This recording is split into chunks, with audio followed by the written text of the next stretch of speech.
Então, quando Satanás está se opondo à bondade que Deus quer demonstrar para com Josué, está com vestes sujas, tá, pessoal? O que que isso significa? Essas vestes sujas pode significar toda a contaminação que eles tiveram na Babilônia. Mas muitos veem que é mais provável que significa a condição de escravo, que eles se encontram, né? O povo se encontrava em condição de servir, de estar debaixo de um império mais poderoso com eles, do que eles. Eles estavam em um contexto de dominação. E aí Josué está diante de Deus e Satanás está se opondo àquela presença ali na corte. E aí o Senhor fala, o anjo do Senhor fala, o Senhor te repreenda, Satanás, né? E aí aponta para Josué e fala, não é esse um tição tirado do fogo? Essa é uma expressão que significa a forma privilegiada com que o povo de Israel foi livrado do próprio castigo. Porque nisso de ser castigado por Deus, eles poderiam simplesmente deixar de existir. Pessoal, quando nós tínhamos desdobramentos históricos, o levantar de impérios, o cair de impérios, né, dominações, guerras, conquistas ali, muitos povos sumiram do mapa, etnias inteiras deixaram de existir. Nós temos o exemplo da parte norte de Israel, que foi subjugada pela Síria e que teve as tribos que moravam daquele lado ali totalmente dizimadas. Eles foram misturados, se tornaram um povo mestiço, ali perderam totalmente a sua cultura. Tanto é que o restante do povo, ele é composto principalmente ali, nos tempos pós-exílio, por duas tribos, que é a tribo de Benjamim e a tribo de Judá, sendo que a Judá é a tribo maior, né? É o que corresponde ao maior número ali, por isso o nome judeus, porque o restante dos judeus veio a partir dessas duas tribos ali, por mais que existiam, claro, descendentes das demais tribos, mas a massa dela havia sido dizimada, né? Nós podemos falar também de outros povos que sumiram totalmente, como os filisteus. Os filisteus foram um povo que sumiu, né? Nesse levantar e cair de impérios, eles simplesmente deixaram de existir. Isso poderia acontecer muito facilmente com o povo, com os judeus. Principalmente se a gente pensa que nós temos uma parte deles ali na província, numa província esquecida, eles não têm exército, qualquer um pode conquistar eles, qualquer um podia chegar lá e acabar com eles, né? Agora, eles, mesmo nesse contexto de cativeiro, eles foram livrados. E a ideia de tição tirado do fogo é isso. Nós temos aqui como arrebatado de uma provação, salvo daquilo ali. Um tição tirado do fogo é um pedaço de madeira que está assim sendo consumido ali, está virando carvão, está sendo queimado e você tira aquele tição ali do fogo. Então é uma ideia de arrebatar daquela provação, é uma ideia de livramento. Então o Senhor fala, o Senhor te repreenda, Satanás, né? O Senhor fala, o Senhor te repreenda, né? É uma linguagem comum aqui.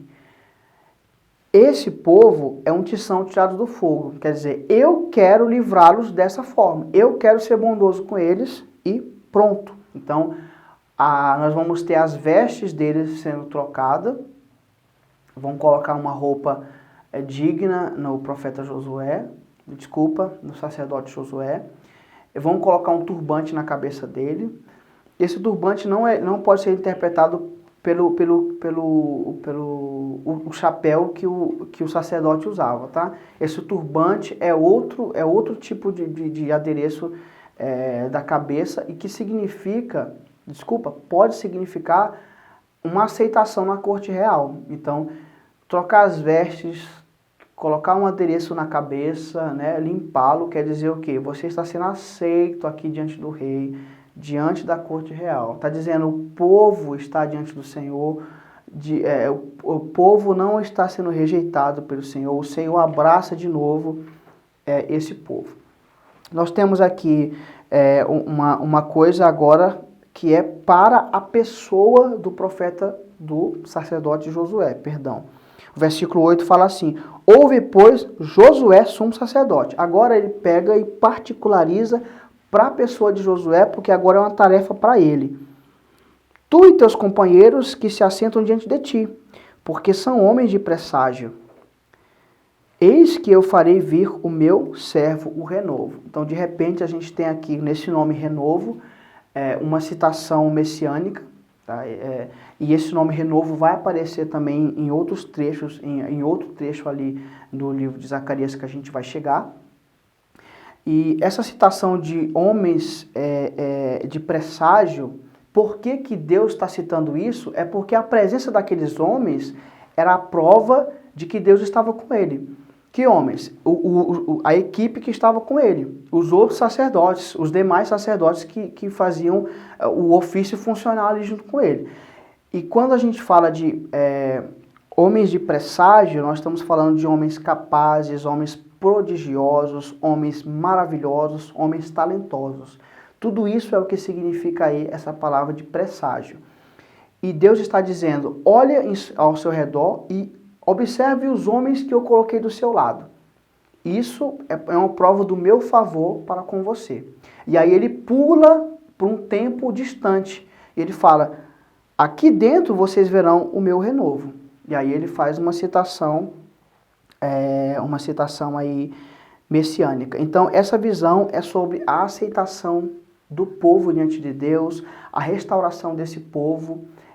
E dentro dessa restauração ele cita uma chegada do Messias aí, apesar dele não usar o nome Messias, mas esse adjetivo de renovo aqui, esse nome, ele no fluir do texto, ele é visto pela maioria de quem estuda como uma citação messiânica, ok? Nós temos aí no capítulo 4 outra visão, e aí quando você está lendo assim, nossa, que complicado, um candelabro, e aí tem um vaso de azeite, lâmpadas e caninhos assim, levando azeite, e aí o profeta fala, o que é isso que eu estou vendo? E aí o anjo simplesmente fala, você não sabe o que é isso? Esta é a palavra do Senhor a Zorobabel, não por força nem por poder, mas pelo Espírito, diz o Senhor dos Exércitos. E você fala, o que tem a ver? Né? Mas, gente, parece, quando a gente está lendo, nós esquecemos de fechar os olhos e tentar imaginar a cena. Ela é mais simples do que você pode imaginar, tá bom? Primeiro, ele está vendo aqui duas oliveiras, uma à direita, outra à esquerda. No meio dessas duas oliveiras, nós temos um candelabro. E você sabe, o candelabro ali, ele era um instrumento, ele era uma mobília que ficava no lugar santo. Esse candelabro servia para colocar 7 lâmpadas ali. Entenda, lâmpadas, era como se fossem lamparinas mesmo, um candelabro, você já deve ter visto um. E aí em cima desse candelabro nós temos uma bacia que está cheia de azeite. E na visão, o profeta está vendo que dessa bacia sai o azeite que está abastecendo cada uma das lâmpadas que está no candelabro. Então, o candelabro está drenando azeite ali da bacia e assim mantendo as suas chamas acesas. E a bacia que está cheia de bronze, de azeite, está pegando esse azeite das duas oliveiras que estão ao lado dela. Então, as duas oliveiras, uma que está à direita, outra à esquerda, estão vertendo de si azeite, enchendo essa bacia, e dessa bacia está indo azeite para abastecer as lâmpadas do candelabro. E aí, quando o profeta indaga o que significa aquilo, o anjo simplesmente fala, essa é a palavra do Senhor a Zorobabel. Agora, nessa visão, nós temos a menção de Zorobabel, não é de Josué. É interessante a tarefa de Zorobabel, porque ele, como líder civil, é que tinha que fazer acontecer. Se ele, como principal líder, não incentivasse o povo, não organizasse, não reunisse os recursos para a reconstrução do templo, aquela obra não ia acontecer. Então Deus mobiliza o coração de Zorobabel. O nome dele é citado nas profecias aqui. E ele está falando para Zorobabel, Zorobabel, não é por força, não é por violência, é pelo meu espírito. Quer dizer, você vai fazer isso não é pela sua capacidade. Essa obra vai ser concluída porque eu quero que ela seja concluída. É no poder, é obra minha, não é obra sua. E como esse conceito de que não é obra do homem, é sim obra de Deus, tem a ver com a visão que Zacarias está tendo.